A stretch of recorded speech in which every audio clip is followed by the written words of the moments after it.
hajasikia yale Kristo kaandaa kwa walio wake kule juu mbinguni mwa Baba, furaha tele tele kwa walio wake kule juu mbinguni mwa Baba, furaha tele tele kwa walio wake.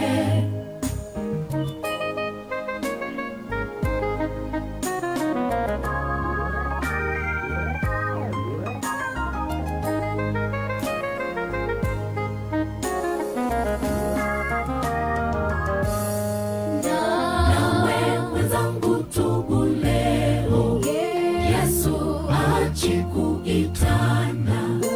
Unayo nafasi leo, njoo kutana naye.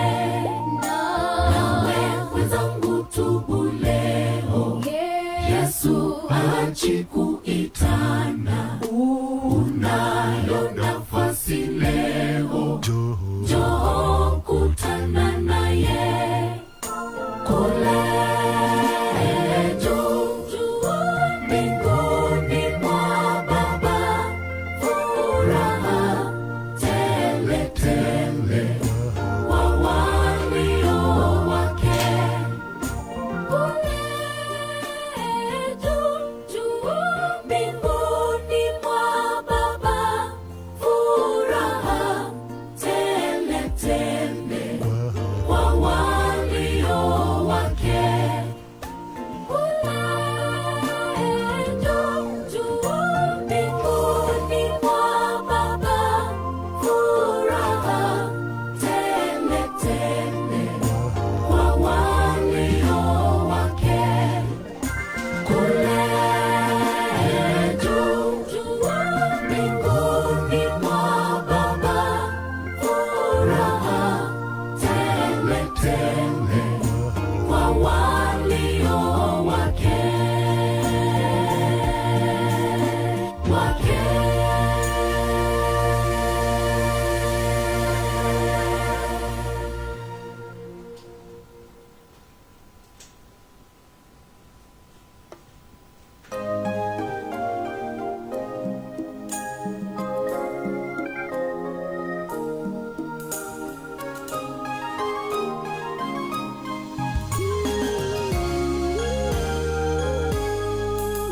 Mbinguni ni furaha, hakuna matatizo. Yesu ndiye mambo yote, tutaishi naye. Mbinguni ni furaha, hakuna matatizo.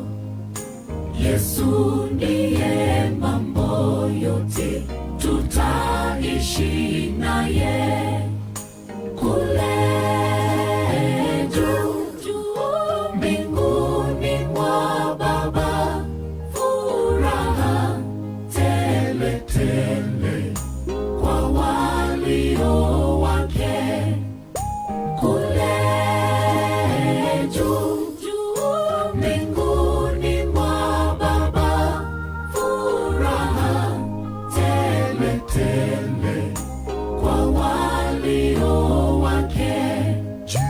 Jicho halijawahi ona, wewe halijasikia yale Kristo kaandaa kwa walio wake.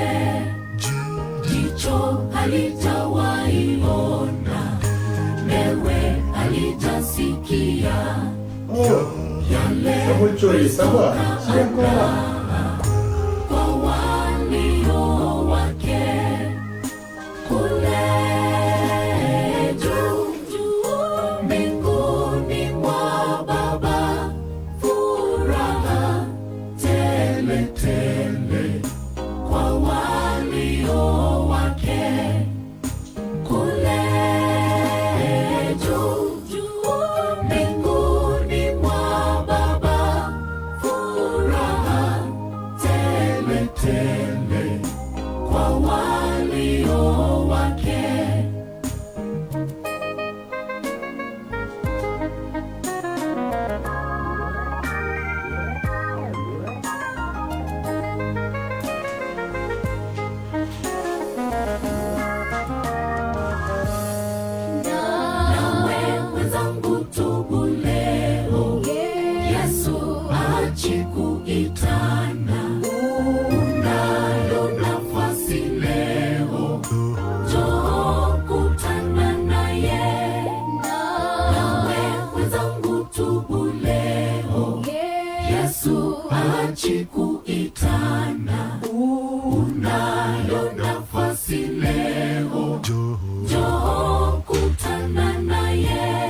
mbinguni mwa Baba, furaha tele tele kwa walio wake.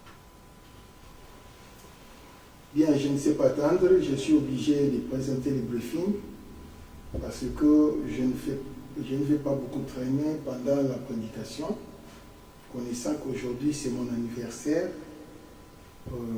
Voilà, j'aurai aussi à recevoir mes invités. Seigneur, merci pour ce moment. Soyez avec nous, tendre Père, que notre causerie te donne gloire. Au nom puissant de Jésus, qui est notre seul Seigneur et Sauveur. Amen. Incroyable. La Bible dit ceci, quand Dieu s'était révélé à Moïse, Moïse voulait connaître le nom de Dieu. Dieu a commencé à répondre à Moïse, il dit, je suis de génération en génération. Quand Dieu dit je suis de génération en génération, c'est-à-dire quoi? Cela voulait dire que je suis la création et je suis la fin du monde. Parce qu'au ciel, la génération n'existe pas. La génération existe seulement ici, sur la terre. C'est comme ça, oh, Venant, ça va? Mais pourquoi je vous vois tous comme ça? J'ai vu Tchonde, j'ai vu Venant et j'ai vu Amélie. Je suis content de vous, God bless you. L'Éternel s'était révélé à Abraham comme étant de génération en génération. Génération en génération, cela voulait dire quoi? Je suis Alpha et l'Oméga. Je suis le commencement de la création du monde et je suis la fin du monde. C'est ça la signification de génération en génération. Parce qu'au ciel, la génération n'existe pas. La génération existe ici sur la terre. Une génération équivaut à 25 ans. Donc, dans un siècle, nous avons 4 générations. C'est comme ça que ça se passe, ça c'est grammatical. Par contre, dans la Bible, on nous parlera de l'âge.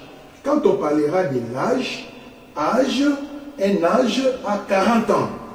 Donc quand tu dis que je suis de la première âge, donc c'est une personne qui est en dessous de 40 ans.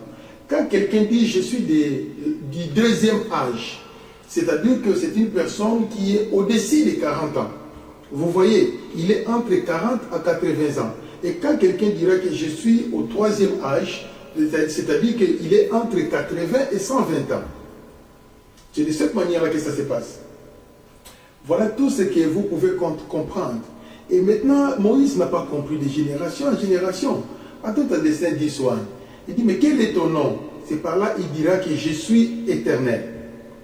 Vous voyez?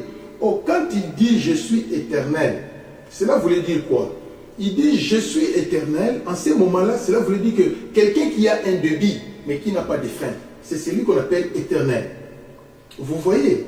Par contre, quand il dit je suis de l'éternité à l'éternité, là c'est Elohim qui parle. De l'éternité à l'éternité, une seule personne qui a la capacité de dire aux gens je suis de l'éternité à l'éternité, c'est Elohim. Parce que lui n'a jamais été créé. C'est celui qui vient de l'éternité. Et il est en train de partir dans l'autre éternité. C'est seulement Elohim, Dieu le Père.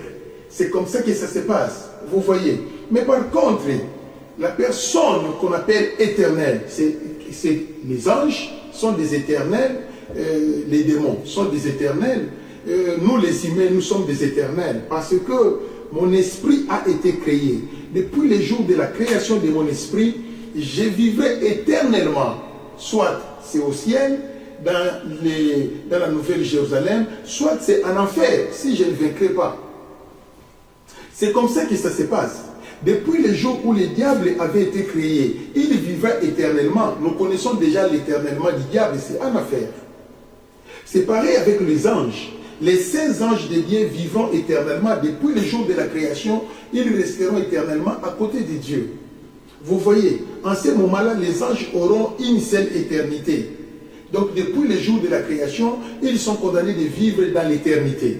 Mais par contre, le grand Elohim, lui, c'est de l'éternité à l'éternité. C'est comme ça que ça se passe. Vous voyez comment vous pouvez comprendre la capacité et la grandeur de Dieu. Écoutez-moi très bien. lundi, mardi, mercredi, jeudi, vendredi, samedi, dimanche, c'est pour les terrestres. Ces genres de comptation, de comptabilité n'existent que pour les gens qui habitent dans l'univers. C'est ces gens-là qui respectent lundi, mardi, mercredi. Quand Dieu a créé le monde, il a bien précisé. Il a créé les soleils pour présider les jours, pour différencier les jours, les époques, les années, ainsi que la lune. C'était ça la pensée de Dieu. Vous voyez comment ça se passe. Mais or, dans les royaumes des cieux, les soleils n'existent pas. Les soleils naturels n'existent pas. Donc là-bas, ce sont des gens qui vivent continuellement dans l'éternité. Vous voyez comment ça se passe. Donc le jour et la nuit, c'est pour nous les humains. Et pas Nzambe Logier Zalagate. Hier n'existe pas. Et demain aussi n'existe pas chez Dieu. Chez Dieu, lui, il est présent comme ça. Il est présent. Donc il voit hier comme s'il était là encore. Et il voit demain. Il voit tout. Dieu est continuellement présent. C'est pourquoi on l'appelle omniprésent. Vous voyez maintenant comment ça se passe. Donc Dieu, en tant que Dieu, il voit déjà les jours où Adam a été créé. Il est là. Il a vu comment Adam a été créé. Il voit la présence d'Adam. Il est présent, il est présent, il est présent, il est présent. Chez lui, le passé n'existe pas. Le futur n'existe pas. Il est continuellement présent. C'est ça qu'on appelle justement omniprésent. En ce qui concerne le langage de Dieu, que nous, les enfants de Dieu, nous utilisons continuellement. Vous voyez maintenant comment ça se passe. Maintenant, quand il changera encore, il dit qu'il ne comprenait pas toujours. Pendant qu'il ne comprenait pas toujours, oh, Mylène, c'est Mylène que je connaissais. Mylène de Mélie-Lumong. Waouh. Waouh. Ok, que Dieu vous bénisse. Interprète en Gouya. Je vous ai vu, je suis content. Voilà comment ça s'est passé. Et maintenant, pendant qu'Abraham ne comprenait pas, Dieu va se révéler. Il dit que je suis alors le Dieu d'Abraham, le Dieu d'Isaac et le Dieu de Jacob. Mais moi, ça m'étonne. Pourquoi pas dire je suis le Dieu d'Adam et je suis le Dieu de Noé? Ce sont des icônes. Pourquoi pas dire je suis le Dieu d'Adam, le Dieu d'Enoch, qui n'avait pas décédé. Il n'était pas décédé, mais il a été enlevé. C'est une icône. Mais il n'a pas dit ça. Il a dit, je suis le Dieu d'Abraham, d'Isaac et de Jacob. Vous voyez, aussi longtemps qu'on ne peut pas comparer le travail que Noé avait fait et le travail d'Isaac. Isaac n'a rien fait. On ne peut pas comparer le travail, le grand travail que Enoch avait fait. La première personne qui a prophétisé, c'est la fin du monde qui était le déluge. On ne peut pas comparer son travail avec Jacob. Jamais. Donc là-bas, c'était des grandes personnalités qui avaient beaucoup travaillé. Et on ne peut même pas comparer la capacité de Metouchéla avec la capacité d'Isaac et de Jacob. Jamais. Donc de Metouchéla, c'était des grandes personnalités qui incarnaient les symboles surnaturels. Imaginez Metouchéla qui signifie homme des nards. C'est-à-dire, quand il viendra, il partira. Donc Dieu a dit, toi tu ne mourras pas jusqu'à ce que tu verras les déluges. Quand la première gouttelette tombera du ciel, alors toi tu mourras. Donc, quand les déluges avaient commencé, Metouchéla était là. Metouchéla avait été enterré sous la pluie. Parce que son nom signifie quand il viendra et il partira. C'est pareil avec Siméon. L'Éternel avait dit à Siméon, tu ne mourras pas jusqu'à ce que tu béniras le bébé Jésus. Donc Siméon voulait dire que quand il viendra, tu partiras. Mais oh, Siméon était déjà rassasié de la vieillesse. Vous voyez maintenant comment ça s'est passé. Il a fallu que la parole de Dieu, ça puisse s'accomplir comme ça. Hein? Ouvrez vos esprits et comprenez. Bon, je suis en train de faire un peu de briefing et je vais clôturer là bientôt parce qu'aujourd'hui, c'est mon anniversaire. Aujourd'hui, c'est mon anniversaire. Alléluia. Je suis très content. Vous voyez maintenant comment vous pouvez comprendre ça. Maintenant, pourquoi il a dit que je suis le Dieu d'Abraham, d'Isaac et de Jacob? Pourquoi Abraham? Pourquoi Isaac? Pourquoi seulement Jacob? Parce que ce sont les trois personnages de l'alliance. Vous voyez comment ça se passe? La forme trinitaire s'était révélée en eux sur la terre. Abraham était la typologie du Père, Isaac était la typologie du Fils, ainsi que le Saint-Esprit, et Jacob était la typologie du Saint-Esprit. Là où on voit la typologie du Saint-Esprit, on voit plusieurs femmes. C'est pareil, comme il était le Dieu de Samuel, il était le Dieu de David et il était le Dieu de Salomon. Vous voyez comment ça se passe. Salomon, c'était la typologie du Saint-Esprit. David, c'était la typologie du Fils, ainsi que Samuel était la typologie du Père. C'est de cette manière-là que ça se passe. Vous voyez, ouvrez maintenant vos esprits et comprenez ce que je suis en train de vous enseigner aujourd'hui. Hein? Il dit, je suis le Dieu d'Abraham, je suis le Dieu d'Isaac et le Dieu de Jacob. Et quand vous allez voir un monsieur appelé Abraham, c'est lui qui faisait la loi. C'est lui qui avait donné l'ordre au serviteur, va chercher la femme pour mon fils. Mais le fils était resté dans les palais. Mais le serviteur était parti chercher la femme. Et cette femme-là, c'est lui la typologie de l'église, entre guillemets, Rebecca. C'est de cette manière-là que ça se passe. C'est le père qui faisait la loi. Le fils ne pouvait qu'obéir. C'est de cette manière-là que ça se passe. Et quand nous allons voir la typologie du fils, lui, il était, tout ce qu'Isaac faisait, c'est creuser les eaux, creuser les trous. C'est ça ce qu'Isaac faisait. Isaac ne faisait que creuser les trous pour que l'eau sorte. Il creusait les puits d'eau. Or, nous connaissons que la personne qui est venue avec la typologie de l'eau, c'est justement Christ. Il est venu avec l'eau. Or, c'était le travail qu'Isaac faisait dans l'Ancien Testament. Et quand nous allons voir maintenant notre frère Jacob, lui, le problème de Jacob, c'est avoir plusieurs femmes. C'est pareil avec le Saint-Esprit. C'est le Saint-Esprit qui a les mystères de l'épouse. C'est comme ça que ça se passe, vous voyez. C'est pourquoi l'Éternel a dit, je suis le Dieu d'Abraham, d'Isaac et de Jacob. Vous voyez, c'est cela. Cela ne voulait pas dire que les gens qui sont venus avant eux étaient des fainéants, Neva. Oubliez ça. Oubliez ça. Les gens qui étaient venus avant eux étaient aussi des héros dans la foi, des géants dans la foi. Vous pouvez imaginer, la première personne qui était, les premiers savants, dans le domaine de la théologie, son nom était Enoch. C'est lui qui était le premier savant de la théologie. Il a fait quelque chose qu'Adam n'avait pas fait. Il a réalisé quelque chose qu'Ève n'avait pas fait. Qu'est-ce qu'il a fait? C'est Enoch qui était la première personne à invoquer l'Éternel. Belela, Belela, Yahweh, Yahweh Nabikamwa. Belela, Belela, Yahweh, Azarakana, Lola. Il chante, et la gloire de Dieu descend. C'est lui qui commençait à invoquer l'Éternel. Il invoque l'Éternel. Donc on sous-entend que c'est lui qui est le père de la concentration. C'est lui qui est la première personne qui a réalisé la concentration parce que lui commençait à relier sa pensée avec Dieu. Vous voyez les frères comment ça se passe? Il y a faible.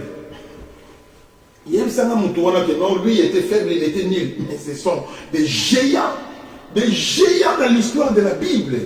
C'est comme ça. Oh, Titina, Yannicka, je suis content de toi, je suis content de te voir encore aujourd'hui.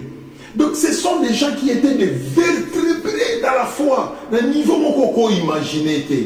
C'est comme ça que ça s'est passé. Vous voyez, mais le problème de Dieu, il voulait fixer la trilogie. Il voulait placer la représentativité trilogique sur la terre à travers trois personnes. Le Dieu d'Abraham, le Dieu d'Isaac et le Dieu de Jacob. C'est ainsi qu'il s'était fait appeler à eux. Voilà tout ce que vous devez savoir sur ce qui concerne le mystère de Dieu. Mais alors, il y a quelque chose qui nous épate.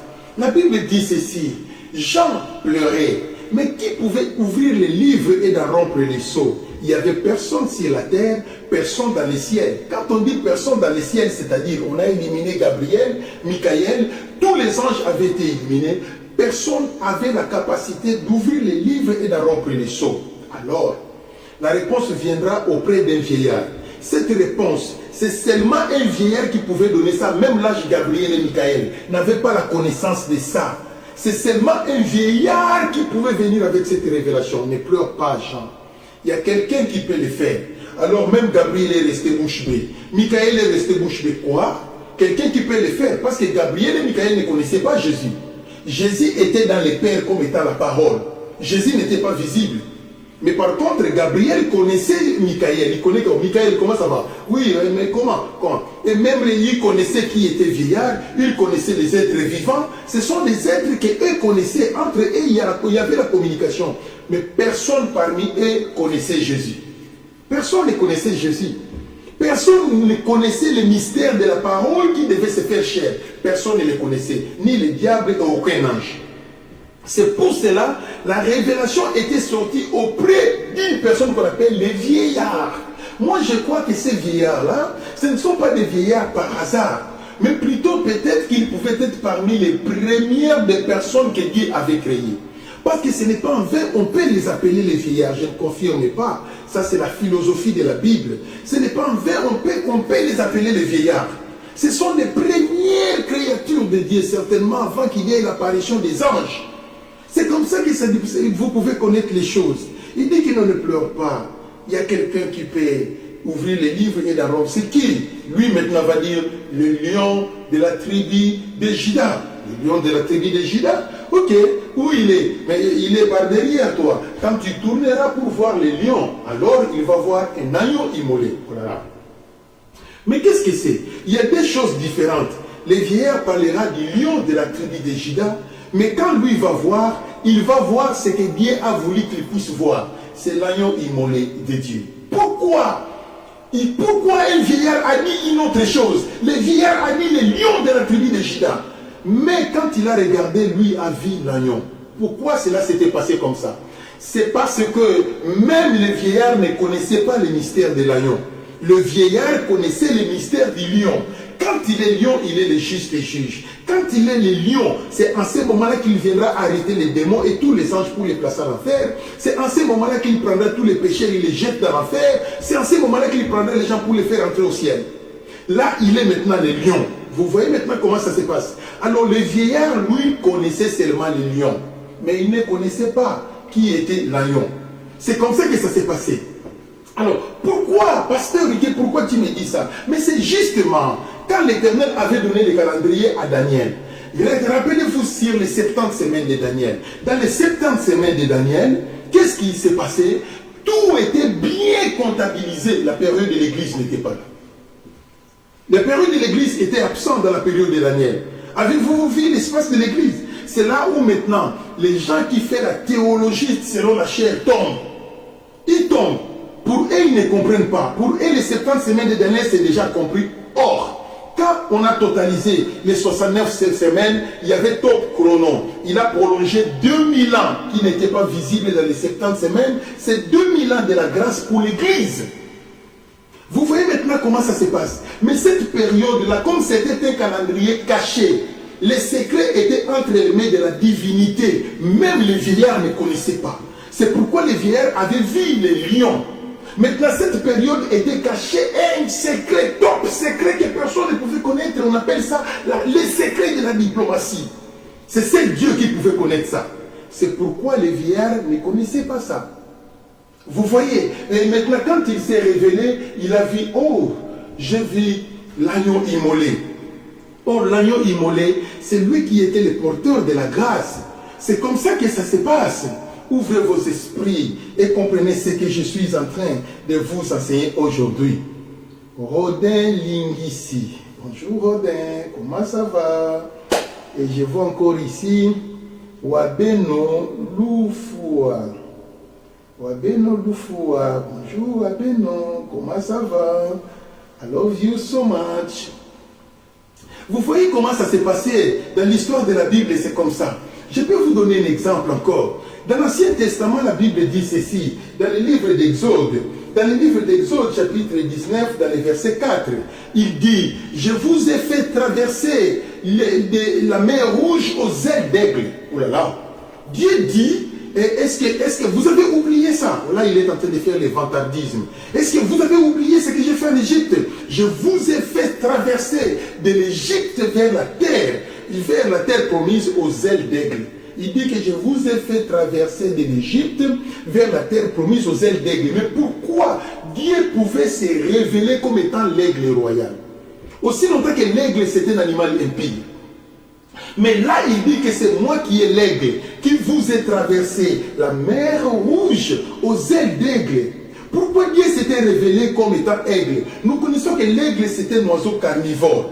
Vous voyez, il mange la chair crue. Alors Dieu s'était révélé comme étant l'aigle pour qu'il ne soit pas lion. Vous voyez maintenant comment ça se passe. Il ne pouvait pas être lion parce qu'il sera lion au jugement dernier. C'est fini. Alors, or, la mission de l'aigle en Égypte, c'était de tuer. C'est pourquoi vous avez vu, il y avait un ange de la mort qui avait tué tous les premiers-nés. Là, c'est l'aigle qui est passé. C'est pourquoi vous avez vu, il y avait un ange qui tuait tous les bétails égyptiens. Toutes les punitions de l'Égypte, c'est la puissance de l'aigle qui agissait. C'est pourquoi il s'est révélé pour dire aux enfants d'Israël, je vous ai traversé la mer Rouge aux ailes d'aigle. Vous voyez, parce qu'il y avait la présence du sang, c'était un grand combat, ça saignait en Égypte. La personne qui agissait, c'est lui qu'on appelle l'aigle royal. C'est pourquoi ce verset est sorti, que je vous ai fait sortir de l'Égypte vers la terre promise aux ailes d'aigle. C'est comme ça que ça se passe, vous voyez. Mais par contre, la Bible dit dans les livres de Genèse, vous allez constater que les langages se diffèrent. Genèse, chapitre 17, dans le verset 1. Genèse 17, 1, la Bible dit ceci. Que dit la Bible en réalité? L'Éternel se révéla à Moïse. Il dit ceci. Je suis le Dieu Elohim. Par contre, dans d'autres versions, on n'a pas écrit Elohim. On a seulement écrit le Dieu Tout-Puissant. Genèse chapitre 17. Les deux Bibles que j'ai ici, je ne sais pas s'il y aura une Bible qui va interpréter cela comme je le fais.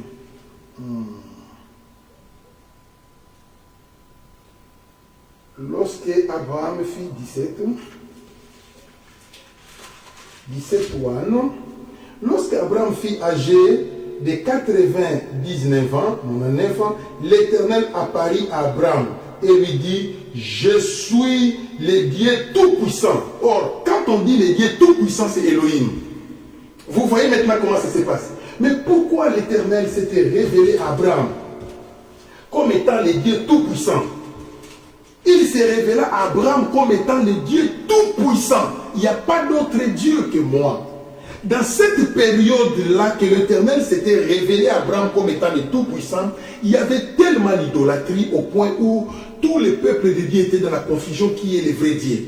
Parce qu'il y avait des Baals, des Abilons, d'Astarté, d'Anamalek, d'Adramalek, il y a des Bouddhas, il y a des Cécis, plusieurs dieux. Alors Dieu voulait se certifier à Abraham. Il dit que je suis le Dieu Tout-Puissant.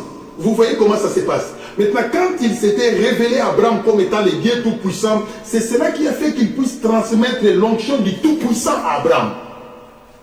C'est comme ça que ça s'est passé. Par là qu'Abraham était devenu le père de tout le monde. Parce que quand Dieu se révèle en toi dans le feu, tu as le ministère de feu. Quand Dieu va se révéler en toi dans les songes, dans l'eau, Dieu te donne le ministère de l'eau. Quand il s'était révélé à Abraham comme étant le Dieu Tout-Puissant, c'est par là qu'Abraham a eu la typologie du Père. Car maintenant, l'Éternel, c'est comme ça que ça se passe. Ouvrez vos esprits et comprenez. Donc, Nzambe, mission na yo est pour changer par l'autrichement de Nzambe se révéler na yo, nandoto. C'est comme ça que ça se passe. Et si Dieu veut te changer la mission, il veut te changer le message, il va se révéler en toi selon le message qu'il va te changer. C'est de cette manière-là que ça se passe. Voilà tout ce que je peux vous expliquer un peu. Comment Dieu se manifeste. Comment la puissance de Dieu se révèle. Et si vous voulez comprendre bien ce que je suis en train de dire, regardez comment Dieu s'était révélé à Isaïe, comment Dieu s'était révélé à Ézéchiel, comment Dieu s'était révélé à Jérémie. Vous allez voir que quand Dieu s'est révélé à eux, la façon dont Dieu s'est révélé, c'est là annoncer ce que Dieu fera dans leur vie. C'est de cette manière-là que ça se passe. Quand je prêche comme ça, je me souviens toujours comment Dieu s'était révélé à moi pour la première fois. J'avais l'âge de 14 ans, je crois. C'est à l'âge de 14 ans que j'avais vu Jésus sur la montagne. Et maintenant, j'ai grimpé sur la montagne pour aller voir Jésus qui était là sous forme d'un grand soleil. Alors moi, je montais dans ma tête, je vais vers Jésus. Parce que la lumière qui sort dans cette montagne, c'est Jésus. Et quand je suis arrivé au milieu de la montagne, je me suis réveillé. Donc, je devais monter la montagne. La première apparition de Dieu dans ma vie, c'était la montagne. Donc, je connais qu'Éric m'a dit que je suis ici, je suis un chevronné de montagne. Je ne suis pas comme n'importe quel animal. Nous sommes des ânes, des chameaux, des gens qui traversent le désert, les animaux des montagnes, les animaux des épreuves. C'est comme ça que ça se passe. Et depuis que je suis converti, c'est comme ça dans mon ministère. C'est comme ça que ça se passe. J'endure des difficultés, des problèmes que les autres personnes ne pouvaient pas vaincre. Mais moi, je suis en train de surmonter. Pourquoi? Parce que je devais grimper sur la montagne. Et quand je vais avoir la pensée de changer, je dis à moi aussi, je suis fatigué avec ces gens de l'évangile. Ça ne va pas, cet évangile n'est pas le premier choix dans le monde, ça ne paye pas. Je me décourage, il se vient encore pour me redresser. Tu monteras sur la montagne, tu ne peux pas laisser. Il faut monter sur la montagne, c'est ta mission. Jésus ne s'était pas échappé de monter sur la montagne de Gethsémani. C'était sa mission. Jésus ne pouvait pas fuir de monter sur la montagne de Golgotha. C'était sa mission. Si tu as la mission de la montagne, tu dois accepter les épreuves. Très chers serviteurs de Dieu, ne faut jamais abandonner. Si Dieu a placé votre demeure sur la montagne, c'est votre ministère. Ne convoitez pas celui qui marche dans la vallée, celui qui grimpe dans la cuvette, ou celui qui est sur les plateaux, ne les convoitez pas. Fais ce que Dieu t'a dit de faire. Fais ce que Dieu t'a dit de faire. Dieu s'était révélé à Moïse à travers le feu. Le ministère de Moïse, c'était le ministère des feux. Nous avons le feu qui les accompagnait sous le nom de la colonne, le feu qui les accompagnait dans les tabernacles. Tout ça, c'était le feu. Quand on dit Moïse, on voit les feux. Parce que Dieu s'était révélé à lui pour la première fois à travers le feu. Et maintenant, moi, Dieu s'était révélé avec moi sur la montagne. Je devais grimper sur cette montagne. Et cela n'était pas facile. Pendant que je m'approchais de Dieu, j'ai grimpé. Quand je suis arrivé au milieu de la montagne, je me suis réveillé. C'était un songe. Et maintenant, ça incarne toute ma vie. Donc, la mission de toute ma vie dans l'évangile, ça reste comme ça. Il faut grimper sur la montagne. C'est comme ça que ça se passe. Et quand je me suis converti, j'ai développé un comportement qu'aucun pasteur n'en avait. Je partais beaucoup dans des retraites. Je faisais trop une personne qui a fait 7 ans où il jeûnait 3 fois par semaine. Une personne qui lisait la Bible 3 fois par année, de Genèse, Apocalypse. Regardez la vie que moi j'ai endurée. Une personne qui a divisé la semaine en 3. 3 jours à la maison, 4 jours à la retraite, 4 jours à la maison, 3 jours. C'est continuel. Et sans compter des retraites que je partais faire dans des forêts, dans des ceci, cela. Ma vie, c'était comme ça. C'était la prière. J'étais toujours sur la montagne.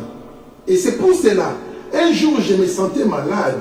J'ai dit que mais je suis malade, il n'y a pas moyen de jeûner. J'ai fait 7 jours sans manger, sans jeûner. Je ne faisais que manger. J'avais fait 7 jours seulement. Parce que je me sentais malade.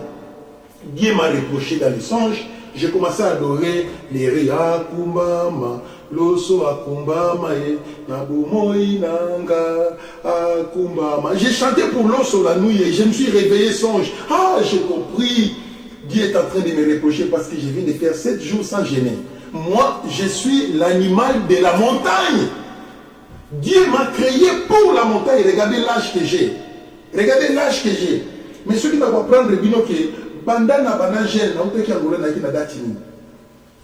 je suis arrivé aussi à quelle date? Je ne sais plus. Hein. Est-ce qu'au mois d'avril j'étais en Angola? Je ne sais pas. J'étais arrivé à quelle date ici? Qui peut m'écrire ça là-bas? Depuis que je suis de retour, je suis toujours en jeûne et prière, jusqu'aujourd'hui.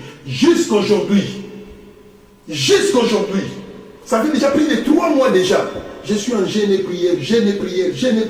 C'est comme ça ma vie. Mais dans l'âge où on a zanango, pour que tu passes la zanango, il y a la soutien. Il y a la soutien. On a un estomac, on a gêné, la même personne, comme j'étais à Kinshasa. C'est comme ça que je suis en Nairobi. Ça ne change pas. Vous voyez comment ça se passe? Que chacun de vous arrange son appel. Regardez les premiers jours où Christ était à Paris. Qu'est-ce qu'il avait comment il s'était habillé? Qu'est-ce qu'il t'avait dit comme message? Qu'est-ce qu'il t'avait promis? C'est ça l'essence de ta mission. Tu ne peux pas te détourner à ça. Tu ne peux jamais te détourner à ça. C'est de cette manière-là que ça se passe. Dieu est grand. Dieu est puissant. Dieu est le Tout-Puissant. Que chacun garde, se souvient du jour de son appel. Appel de Nzambe, ça, il va même temps aux païens. On a joué quand on a âge à 14 ans, mais on a âge à 17 ans, après 3 ans. Vous voyez maintenant comment ça se passe. Mais notre j'ai monté sur la montagne à Bossana Angoté. Parce que Yaoundé ont définir ma mission et mon comportement, mon être, c'est sur la montagne. C'est de cette manière-là que ça se passe. Ah, voilà mes bien-aimés, je suis arrivé à la fin.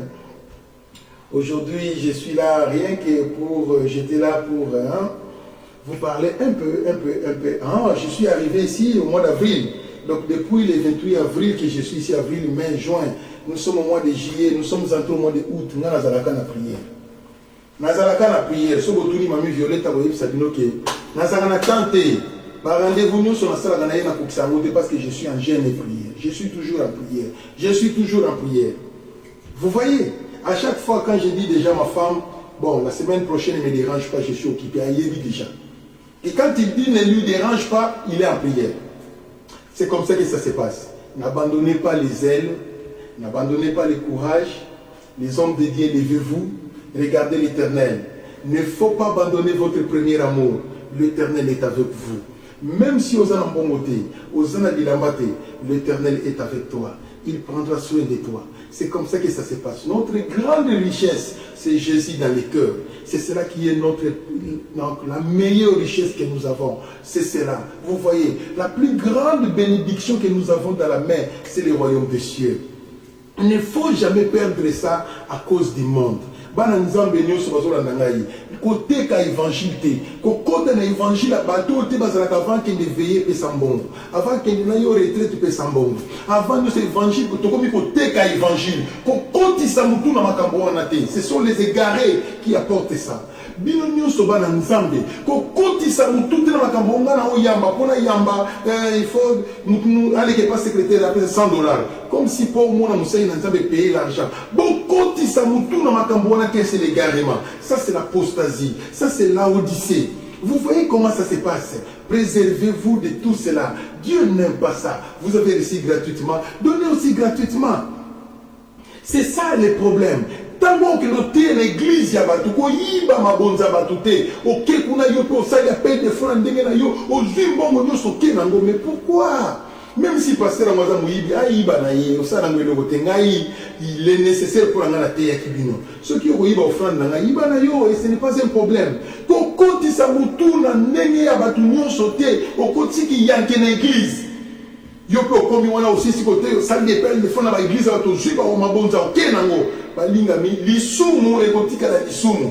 Attends, changeant nos formes. Et au nom, vous voyez, c'est aujourd'hui, quand nous organisons des actions, nous louons la salle, c'est pourquoi nous faisons des affaires, les fonds, tous autres comme un billet. Non! Pour ça, la beauté, pour ça, moi, ensemble. Il ne faut pas faire ça. Vous voyez, ne perdez pas votre zèle, ne perdez pas votre courage. Mes très chers serviteurs de Dieu, il y a beaucoup de gens qui ont abandonné la foi à cause de la souffrance. Tant que hier dans Nzela Nzamba quand c'est Nzela Nzamba mbongo ezalaka facilement. Ozo se retrouver que dans Nzela Nzamba ngo pe balari. Osomba ampli na lar na yo, osomba mixer na lar na yo, osomba ba pied micro na lar na yo, ba micro na lar na yo. Ni comme ça to ofutela ndako église na lar na yo, osomba ba kiti na lar na yo. Ba mabonza ngo ekota penza te ba pe des fois ils simba te. Yozo quand c'est que yo mo quand dans la situation, c'est comme ça l'évangile. C'est comme ça. Ça a toujours été comme ça. Vous voyez, et il y a des gens qui ont abandonné Jésus pour voir comment on est Illuminati. Bakoti, balati baba, bikoche bayuda, bamsous bazu batablier. Repentez-vous et convertissez-vous. Ne suivez pas ces chemins-là. Jésus n'est pas en Israël. Jésus est à la droite du Père. N'allez pas en Israël pour aller chercher Jésus. Jésus n'est pas là-bas. Vous perdez le temps pour rien. Repentez-vous. Tout le monde, repentez-vous. Regardez Jésus de Nazareth. Regardez la personne qui vous a appelé. N'étendez tourne ni à gauche ni à droite. Aimez Dieu. Aimez Dieu. Alors tu auras la vie sauve. Aimez Dieu. Alors tu réussiras. Ok. Je suis arrivé à la fin. Alors Dieu dit, je lève mes yeux. Alléluia. Vers les montagnes. D'où me viendra les secours. Ma forteresse, c'est toi, Jésus, mon bouclier, Seigneur. Que ta puissance descend sur moi. L'onction divine est tombée et comblé mon cœur. Alléluia, pour t'adorer. Et Jésus, Jésus, Jésus, pour t'adorer. Seigneur Jésus, me voici pour toi. Oh Jésus, rejeton de David, l'agneau immolé, lion de Juda, étoile du matin, reçois la puissance, la louange, la sagesse, la force, l'honneur et la gloire. Oh Jésus, oh, alléluia, alléluia, alléluia, oh, alléluia. Merci Jésus. Éternel, merci pour ces moments. Bénis ton peuple, bénis tes enfants. Bénis la journée d'aujourd'hui, bénis les messages aussi. Et ceux-là qui vont l'écouter après, bénis-les aussi. Que ton nom soit sanctifié dans leur vie. Au nom de Jésus. Amen. I love you so much. Bye. God bless you.